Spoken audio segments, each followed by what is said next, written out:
प्यार करने में। हाँ अच्छा सुनो, मैं तुम्हें बताना ही भूल गया, कल हमारे घर में मेहमान आने वाले। वंदना दीदी आ रही हैं क्या? फिर तो उनके लिए मुझे कुछ स्पेशल खाने में बनाना पड़ेगा। आप भी ना हमेशा मुझे इतना लेट बताते हैं। एक ही तो बड़ी दीदी हैं आप। अरे दीदी नहीं आ रही है, तो ऊपर वाले कमरे के लिए किराएदार मिल गई है। सब ठीक रहा तो कल उसे कमरा दे देंगे किराए पर। लड़की है तो इसी बहाने तुम्हें भी कोई मिल जाएगा बातें करने के लिए। वैसे भी तुम्हारी बातें खत्म कहाँ होती है दिन भर। आप भी ना हमेशा से मेरी खिंचाई करते हैं। कितना लेट हो गया है, चल अब सोते हैं। हाँ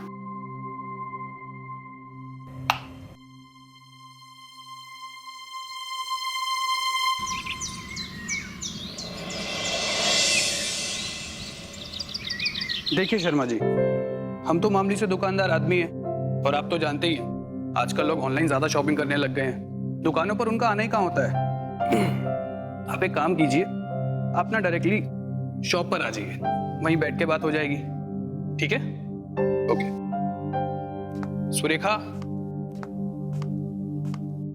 जल्दी जाने के चक्कर में ना आप कभी नाश्ता अच्छे से नहीं करके जाते। अरे भाई शर्मा जी आने वाले हैं माल लेकर शॉप पर, इसलिए तो आज जल्दी जाना पड़ रहा है।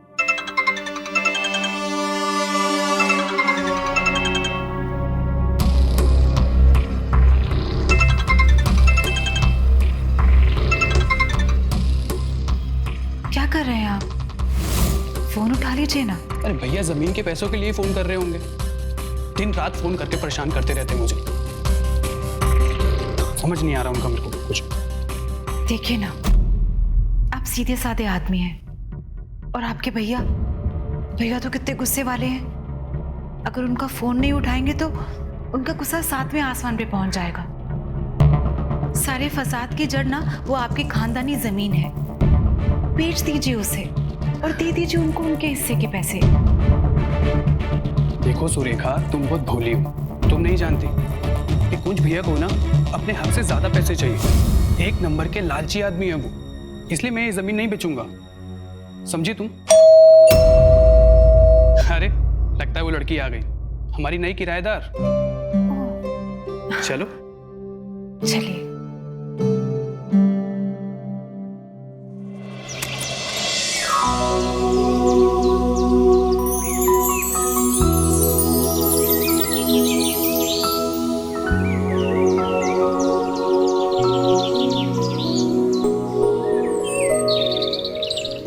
अरे जानवी जी आप। हाय। हेलो, इनसे मिलिए, ये मेरी वाइफ है सुरेखा। नमस्ते। नमस्ते। आप बाहर क्यों खड़ी हैं? चलिए अंदर चलिए। सॉरी, वो ट्रैफिक की वजह से मुझे आने में लेट हो गया। अरे कोई बात नहीं, वैसे भी अब कहाँ कोई समय पर पहुंच पाता है। ऊपर वाला कमरा तैयार है आपके लिए, एक बार देख लीजिए। अगर किसी चीज की जरूरत पड़ेगी तो सुरेखा को बोल दीजिएगा आप। जी थैंक्स। वैसे मुझे मेरे कमरे में बस शांति और सुकून चाहिए। वो क्या है ना, मेरा ज्यादातर काम घर से ही होता है। हाँ? घर से? वो कैसे? घर से काम कैसे होता है? हमारे पति तो रोज 12 से 14 घंटे काम करते हैं, पर उन्हें उसके लिए दुकान में जाना पड़ता है। सुरेखा जी, सबका अपना अपना काम करने का अलग अलग तरीका होता है। आपके पति पूरे दिन दुकान में खड़े रहकर काम करते हैं और मेरा काम घर पर आराम से लैपटॉप के सामने हो जाता है। हम भी देखना चाहेंगे कि लैपटॉप पे काम कैसे होता है। जी जरूर। चलिए ना, मैं आपको पहले कमरा दिखा दूं, नहीं तो सुरेखा सवाल पे सवाल पूछती रहेगी। आइए जानवी जी, ये रहा आपका कमरा। हम सफाई करवा देंगे और आपका सामान रखवाने में भी मदद कर देंगे। Thank you so much. Deodhar ji, मुझे आपका रूम बहुत अच्छा लगा। बस इतनी कोशिश कीजिएगा कि मुझे यहाँ पे कोई डिस्टरबेंस ना हो। आप बिल्कुल निश्चिंत रहिए जानवी जी, आपको यहाँ कोई परेशानी नहीं होगी। वैसे भी इस घर में मैं और सुरेखा ही रहते हैं बस। हम तो सुबह दुकान चले जाते हैं, फिर दिन भर सुरेखा अकेली होती है घर पर। बाकी आपने जो रेंट कहा है वो मुझे मंजूर है। मैं अपना सामान कल शिफ्ट कर लूंगी, ठीक है? ठीक है, तो जब आप यहाँ पे शिफ्ट हो जाएंगी ना, तो तब हमें बताना कि आप वो घर पे रह के काम कैसे करती हैं। हाँ, थोड़े पैसे हम भी कमा लेंगे। क्यों? जी जरूर, लेकिन एक शर्त है, सिखाने के पैसे लूंगी मैं।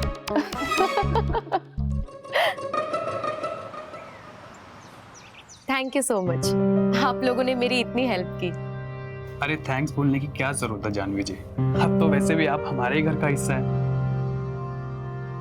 चलो आप दोनों बातें करो, हमें दुकान जाना है। अगर आपको किसी भी चीज की जरूरत होगी तो आप सुरेखा को बोल दीजिएगा। जी सुरेखा, हम दुकान जा रहे हैं। ठीक है। अपना ध्यान रखना तुम। अरे आप खड़ी क्यों हैं, बैठिए ना। जी। जानवी जी, क्या आपकी शादी हो गई? नहीं। एक और बात पूछूं? हाँ, जो काम आप यहाँ पे रह के करने वाली हैं, वो तो अपने घर से भी कर सकती थी।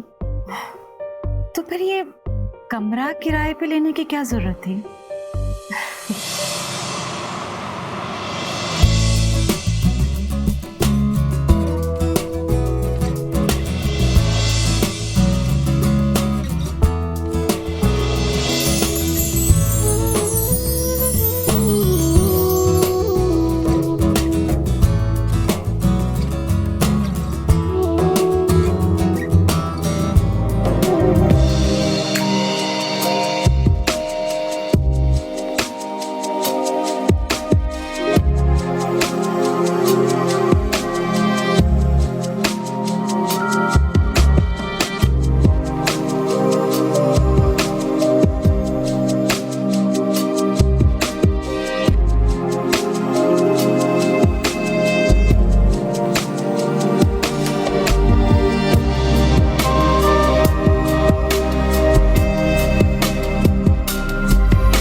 अरे सुरेखा जी, आप वहां क्यों खड़ी हैं, आइए ना। जानवी जी, आप इस तरह के कपड़े भी पहनती हैं? हाँ, जब योगा करती हूँ तो पहनना पड़ता है। अरे वीडियो कैमरा ये भी रखा है आपने? आप वीडियो बनाने जा रही हैं? हाँ, मैं भी आपकी हेल्प करूं? आप हेल्प मत कीजिए, आप बस खड़े रह के देखिए।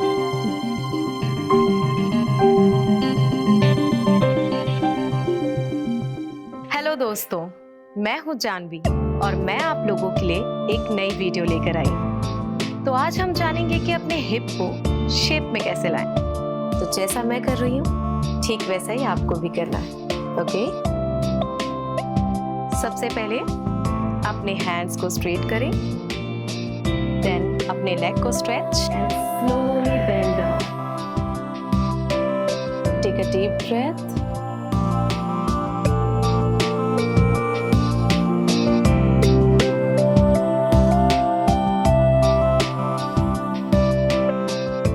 सेकेंड, ऐसे बैठिए, पैर को पूरा स्ट्रेच कीजिए। Now take a deep breath.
पर ये सब है क्या? मसाज से पहले की तैयारी। ये सारे एरोमा कैंडल्स हैं, जलने के साथ साथ खुशबू भी देते हैं ताकि मूड अच्छा हो। शुरू करें?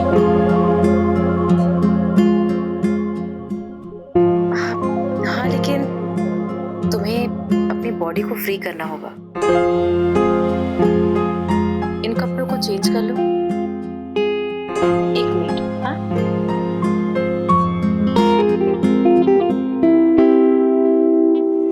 इसे पहनो। जाओ।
एक तो वैसी धंधा मंदा चल रहा है, ऊपर से एक कुंज भैया ने परेशान करके रखा है।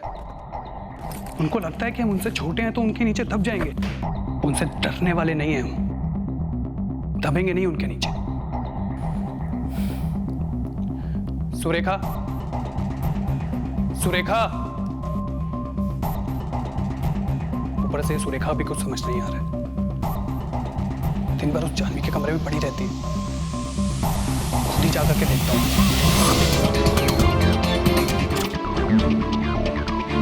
जानवी जी, सॉरी, गलती हमारी थी। हमें ही दरवाजा नॉक करके अंदर आना चाहिए था। अरे कोई बात नहीं देवधर जी, इट्स ओके। बताइए क्या बात है? सुरेखा आपके कमरे में है क्या? हाँ, वो मेरे साथ ही हैं। एक्चुअली उनके सर में बहुत दर्द हो रहा था, इसलिए वो यहीं पर सो गई थी।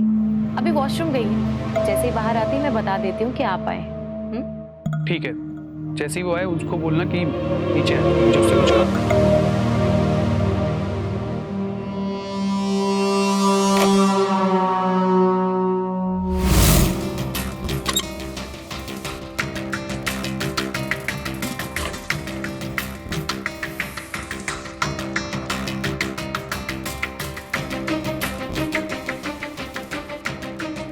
क्या हुआ? आप इतने परेशान क्यों हैं? देखो सुरेखा, हमने तुम्हें पहले भी समझाया था और एक बार फिर से बोल देते हैं कि दोस्ती करना अच्छी बात है, लेकिन किराएदार के साथ नजदीकियां बढ़ाना अच्छी बात नहीं है। इन्हीं नजदीकियों का फायदा उठाकर ये लड़की हमारे पैसे दिए बिना यहाँ से निकल जाएगी और फिर क्या होगा? मुंह ताकते रह जाएंगे हम दोनों एक दूसरे का।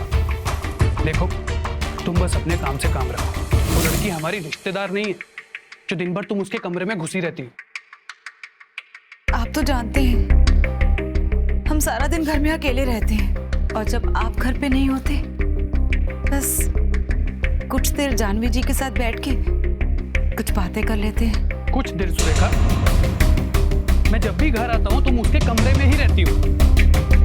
तुम्हें अंदाजा भी है कि कुंज भैया ने मुझे बार बार पैसों के लिए फोन करके कितना टॉर्चर कर रखा है, और यहाँ जब घर आओ तो तुम्हारे टॉर्चर में अलग चलता हूँ।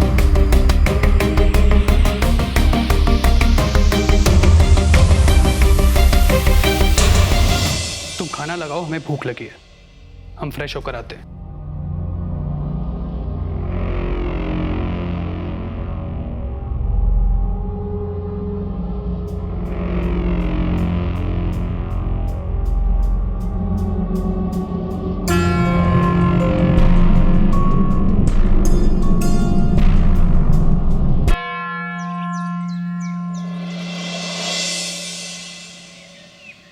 कल रात की बात से उदास हो। कल कुंज भैया की वजह से मैं बहुत गुस्से में था और न जाने तुम्हें गुस्से में क्या क्या बोल दिया। नहीं नहीं, कोई बात नहीं, रात गई बात गई। अब वापस कब आएंगे? बस 1-2 दिन में काम खत्म हो जाएगा तो वापस लौट आऊंगा। ठीक है? चलो अब मैं चलता हूँ, वरना ट्रेन छूट जाएगी। अपना ध्यान रखना। छोटे,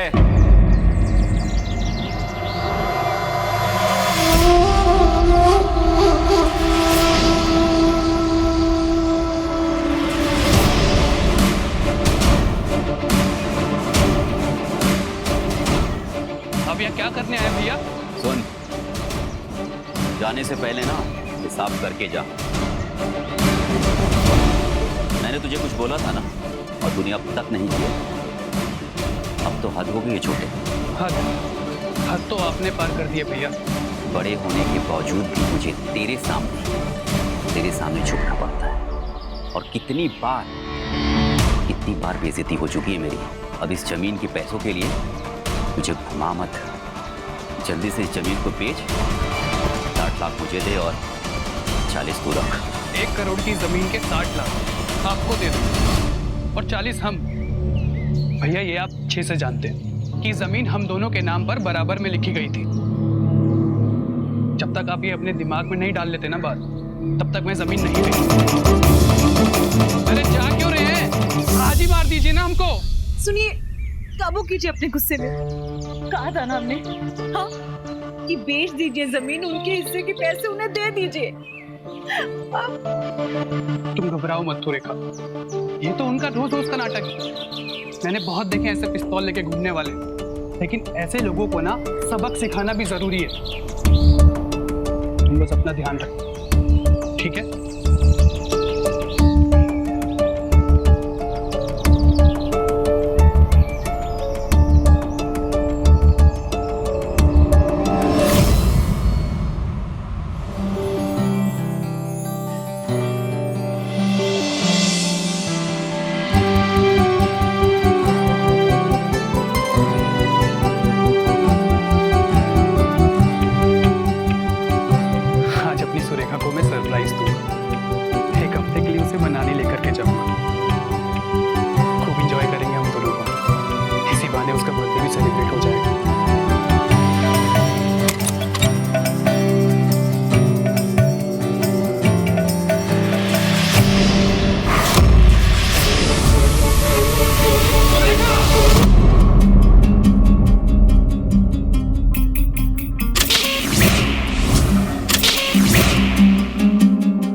क्यों किया तुमने हमारे साथ ऐसा? क्या कमी रह गई थी हमारे प्यार में? बोलो बोलो सुरेखा। आपको दुख हुआ, इस बात की माफी चाहते हैं हम। पर जब से झांपी आई थी घर पे, हमें ये एहसास हुआ कि हमारी दिलचस्पी मर्दों में नहीं। और जानवी ने जैसा प्यार हमें दिया, ऐसे ही प्यार की तलाश हमें हमेशा से थी। चुप रहो तुम, पागल हो गई हो तुम। इस लड़की ने तुम्हें पागल बना दिया है, इसलिए ऐसी घटिया बातें कर रही हो। प्यार सिर्फ औरत और मर्द के बीच में होता है। औरत के रिश्ते को ना प्यार नहीं कहते, अय्याशी कहते हैं, समझी तुम? और हम अपने घर पर ये अय्याशी कतई बर्दाश्त नहीं करेंगे। हमने सच्चा प्यार किया, कोई अय्याशी नहीं की, और हमने हमारा रिश्ता बहुत ही सोच समझकर बनाया। निकल जाओ मेरे घर से भी। एक तो तुमने हमारे पत्नी को इस घिनौने काम के लिए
जानवी, सुरेखा, अच्छा हुआ जानवी तुम आ गई। तुम्हारे बगैर मैं एक पल भी नहीं रह सकती अब मुझे छोड़ के मत जा।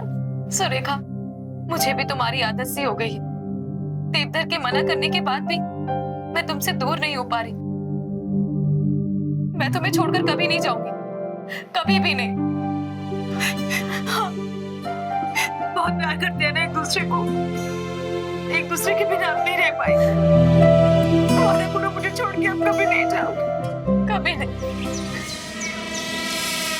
इंस्पेक्टर साहब, 2 दिन हो गए, देवदार जी का कुछ पता नहीं चला। हम उनका पता लगाने की पूरी कोशिश कर रहे हैं। इन्वेस्टिगेशन जारी है अभी तक। हमने आपको कितनी बार कहा है कि मेरे पति के बड़े भाई कुछ के पास जाइए।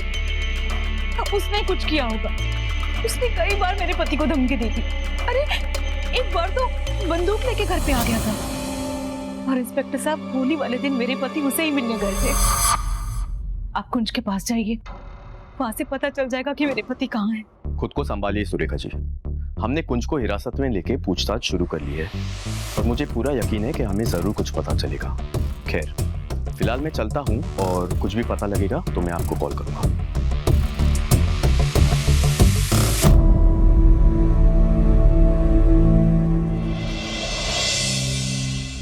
सुरेखा, सुरेखा जल्दी करो, फ्लाइट छूट जाएगी हमारी। चलो चलो चलो, सब ले लिया ना?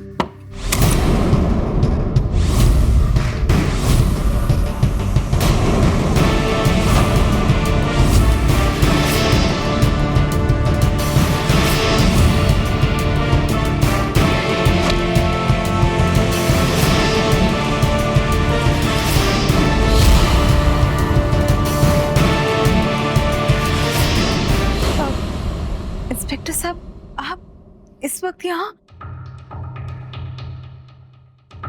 मेरे पति का कुछ पता चला? सुरेखा जी, हमें तुम्हारे पति की लाश मिली है।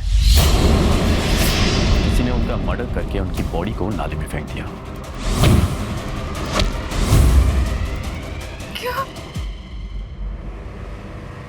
नहीं, ऐसा नहीं हो सकता, ऐसा नहीं हो सकता। इंस्पेक्टर साहब, आपको याद है मैंने कहा था कि मेरे पति के बड़े भाई कुंज, उनका झगड़ा हुआ था उनके साथ और उन्होंने उसको धमकी भी दी थी।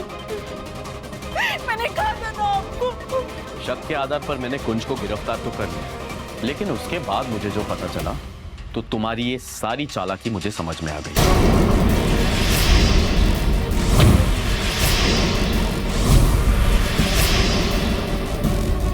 सर, इनके पति का मर्डर हुआ है और हम ये कैसे बेकार की बातें कर रहे हैं? बेकार की बातें तो आप दोनों कर रही हैं। हमें सब पता चल गया है। सुरेखा जी और उनके किराएदार यानी कि आप दोनों में संबंध है। और ये बात जब देवधर को पता चली और उसने विरोध किया तो आप लोगों ने उसकी हत्या कर दी। घर के बाहर की सीसीटीवी की फुटेज में सब कुछ दिख रहा है। उस दिन जब देवधर गायब हुआ, उस रात तुम दोनों एक बड़ी सी बोरी में यहाँ से कुछ तो बाहर लेकर जा रहे थे। और हमारे पास एक गवाह भी है जिसने तुम्हें उसी नाली के पास देखा होली की रात, जहां पर देवधर की बॉडी मिली।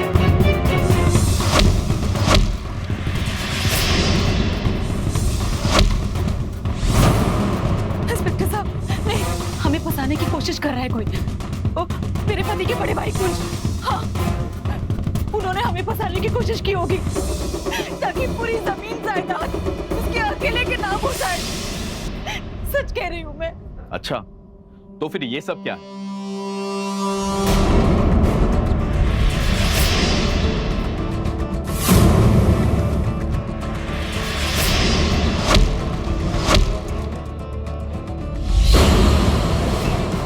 ये वीडियो हमें कुंज से मिला है और उसने मुझे सब कुछ बता दिया। जब एक दिन वो यहाँ पे देवधर से मिलने आया था तो आप लोग यहाँ पर संबंध बना लिए और तभी उसने ये वीडियो बनाई। अब अच्छा यही होगा कि आप दोनों अपना जुर्म कबूल कर लें, क्योंकि अपने पति की हत्या, क्योंकि वो हम दोनों को अलग करना चाहते थे, हम दोनों को दूर करना चाहते थे। हम और जानवी एक दूसरे से बहुत प्यार करते हैं, पर देवदर को हमारा रिश्ता मंजूर नहीं था। वो हम दोनों को अलग करना चाहते थे, हम दोनों के बीच में आ रहे थे, यहाँ तक कि दारू पी के मेरे साथ मारपीट करना भी शुरू कर दिया, जानवरों जैसा सलूक करने लगे। और उस दिन होली वाले दिन जब वो अपने भाई को मिलने जाने लगे तो उनके बड़े भाई कुंज ने उनके फोन पे यही वीडियो उनको दे दी ताकि वो मेरे पति को ब्लैकमेल कर सके।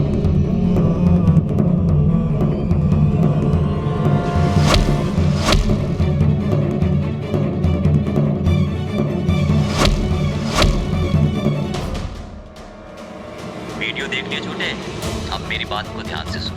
अब जमीन के 60 लाख नहीं, पूरे पैसे लूंगा।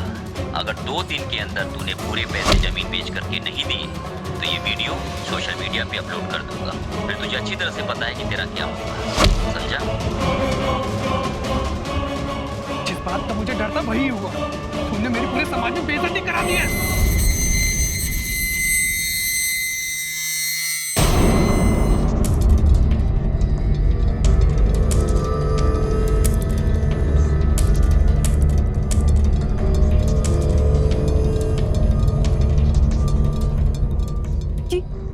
ये तो मर गया। अच्छा हुआ, बहुत अच्छा हुआ। अब हम दोनों के बीच की दीवार हमेशा के लिए खत्म, है ना जानवी? हाँ?